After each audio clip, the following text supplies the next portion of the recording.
House of the Moon by Thomas Ligotti. Intranstellarity was perhaps his first, but certainly not his only reaction when, from a hidden bed of shadows, he gazed upon the place and its curious workings. He had journeyed far too far merely for that. And truly novel sensations were rare enough without diluting them in the swill of banal combinations.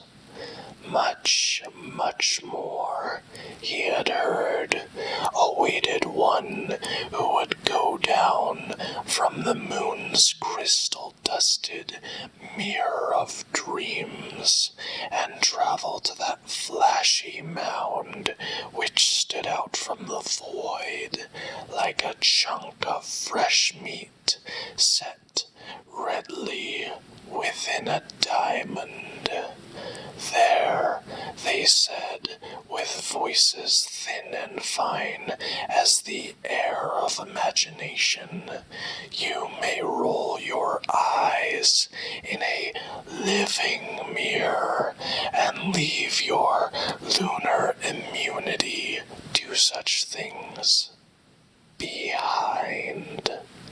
It is our reflecting reservoir, so to speak, where a graveyard has sunk low into the muck. Oh, we envisage it endlessly in our cerebral exploits of the cosmic macabre. But go there if you must, and see. He did see, after arduously strolling across a landscape colored in a rainbow of open wounds, radiant against the blackness that waits beyond the footlights of stark autopsies. With a little skip, he leapt over streams, their translucence divided into a veinwork of tributaries, viscous, but still chuckling through crow-footed ruts. He was tempted to drink from these, never having refreshed himself with anything so palpable. But this was a minor delight, and he could save it savoring as a final consolation should his destination disappoint him in more ways than he could reasonably expect. And here, at last, in truth it was, the distinguished thing.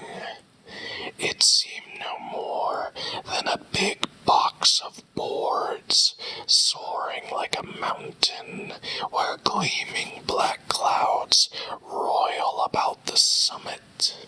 It was cheaply buttressed at its base by long planks which leaned against the walls like unvigilant watchmen. Other comparisons he could easily have conjured, but needed to conserve his imagination for the no doubt inspiring feast inside the amazing structure. He entered unseen amid darkness and confusion and sounds of labor.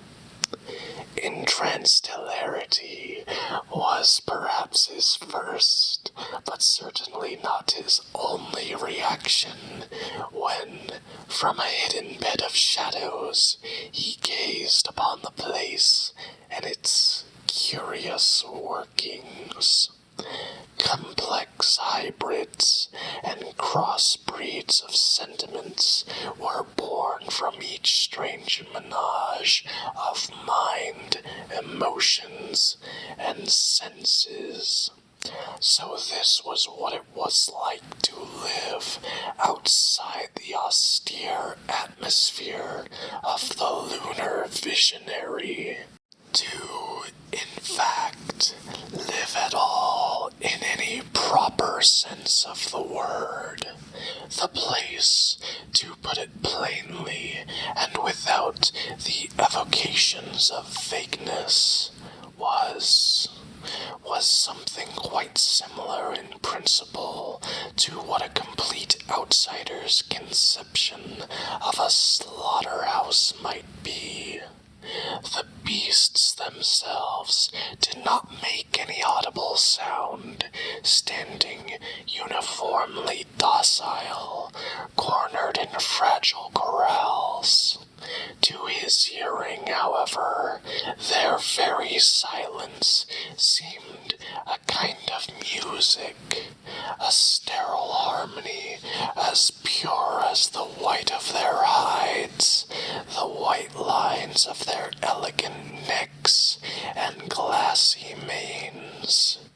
And they all remained unspattered, despite the gloomy filth that seemed to be everywhere, even rising from the ground as a grey ghost of steam. Marauding through the greasy haze were huge men who apparently were clad in nothing but long, black, rubbery aprons. Their faces were parodies of divinities of apes. They moved with graceless deliberation. His exact impression was more expansively articulated, as if they were being just adequately manipulated by powers in themselves more stealthy. Still, the pristinely pale creatures obeyed them without a struggle, glancing upward a little shyly at the last moment, when the gory mallet came down and smashed them between the eyes, right below the spot where a spiraled horn projected from their sweatless foreheads. The gods, he imagined, had no uncertain uses for such well-formed cornua. Without delay, the butchers separated these appendages from the fallen carcasses. They appeared to snap off easily, like icicles. He then watched the flaying of the carcasses and the hanging of the hides along the wall like old coats. What royal stoles these would make, he thought, for a monarch of the imagination. And the creature's meat was laid bare, an inner pink as perfect as their outer white. It was all so exciting, he gasped inwardly in the shadows. The ideal fare for one not accustomed to gross nourishment. But what a scandal the way the processing was handled, the way hooks came down from high above and brusquely lifted the pretty flesh into the blackness. Was there even a roof to this coliseum of butchery, or did the eye, glancing upwards, see far over the walls and deep into the old, old well of the abyss? His fair eyelashes fluttered with dreams and curiosity, a cornucopia of universal figures and fancy images.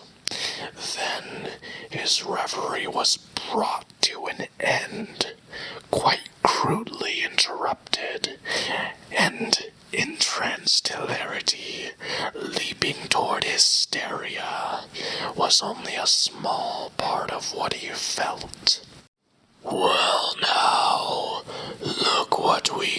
dear brothers," said one of the big boys in black apron, massaging his meaty and embristled cheeks in a fairy tale parody of thoughtfulness.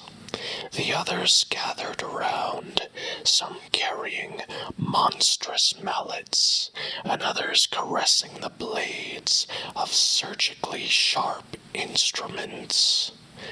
They chuckled unambiguously. They nodded. They whispered among themselves. A simple style is best now. They watched one of his pale, slender hands wipe something from his taut brow. He then stared at his open hand as though at something he had never seen or imagined. And then he realized the sort of place he was in, that the filthy glamour of it was just a disguise for another place which was without light or air, a jewel-hard darkness, a place he could never know in the way he really wanted. And he realized what was going to happen to him now. The massive figures hefted their tools, closing in, and he laughed a little, for at that moment entranced hilarity was not entirely absent from his perception of this pageant, and the obscure but demanding role he was about